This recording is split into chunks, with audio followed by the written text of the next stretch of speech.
The Western Hockey League season is not that far away, and a big sign of that is the ice being back at NMAX Center. The Canes will begin training camp on Thursday, August 29th at the NMAX Center, as close to 80 participants will be taking part in the 6-day camp this year, which unofficially begins on August 26th with a veteran skate. On the 30th and 31st, scrimmages will begin at 9 a.m. and they are open to the public. And a note concerning a former Lethbridge Hurricane, Zach Boychuk has signed a one-year, two-way deal with the Carolina Hurricanes. Team Canada's hockey programs with the Winter Olympics less than 6 months away in Sochi, Russia, are on the cusp of getting started. On the men's side, they are on their way to meet in Calgary, but it will be about team building or bonding or golfing and going out for dinners and drinks, as there will be no on-ice sessions for the men to begin preparations to defend their gold. Sherry Ford has more. There's so many players to pick from. I'm just happy I'm not the guy who has to pick the team. With under 6 months to go before the Sochi Olympics, Hockey Canada has their work cut out for them. But if they are looking for answers at the upcoming orientation camp in Calgary, they won't get them. There will be no on-ice sessions because player insurance is far too expensive. But the players feel a lot can still be accomplished off the ice. I think if you can get around guys and create that bond early.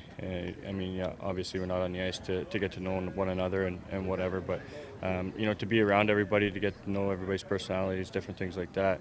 I think it's a good step in the right direction. I think it's important to create that chemistry right away, and whether it's just chemistry off the ice and just getting integrated into Team Canada systems and how they do things. Some of the returning guys it'll definitely be, a lot of the onus will be on them to make sure that they establish that they're bringing the guys together and making sure that everybody's on the same page. And there will be fresh faces. 32 players have been invited that were not part of the 2010 Olympic gold medal winning team. The youth movement in the NHL is really making some noise, and they will be hard for the coaching staff to ignore. It's important to also have some youth in there to bring that energy and that spike, and especially you need some guys who are hungry, that haven't been there before and relish the opportunity.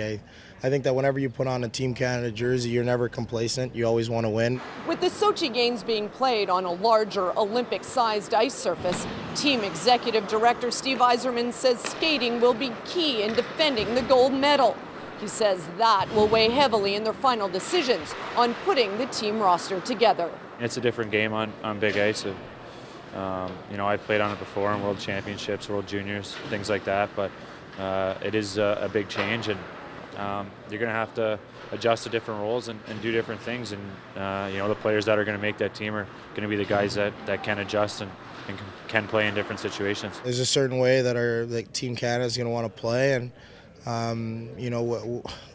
we're one of the countries that has the benefits of being not only a fast but a skilled, a big, physical team. So I think we bring a lot of intangibles. We have a lot of the intangibles to win. But it's all about putting it together and making sure that we have the right pieces in place. Sherry Ford, TSN, Toronto. Getting excited for hockey. So as you heard, hockey season is fast approaching, and many players in flood-stricken communities could use a hand gearing up before hitting the ice. Hockey Canada and Bauer Hockey have stepped up to help. Hockey Canada has donated $250,000 to help offset the minor hockey registration fees for families affected by the floods. And they've given another $250,000 to Kidsport Calgary, which helps make the game more affordable for underprivileged kids. As for gear, the Calgary Herald is reporting that Bauer has committed $150,000 to help outfit kids whose equipment was damaged by the floods. And finally, in one other note concerning Lethbridge athletics, 13 Dragon Boat teams from Lethbridge are heading across the border early next month. They will be competing in the second annual Montana Dragon Boat Festival. And now here is Dory with your look at weather.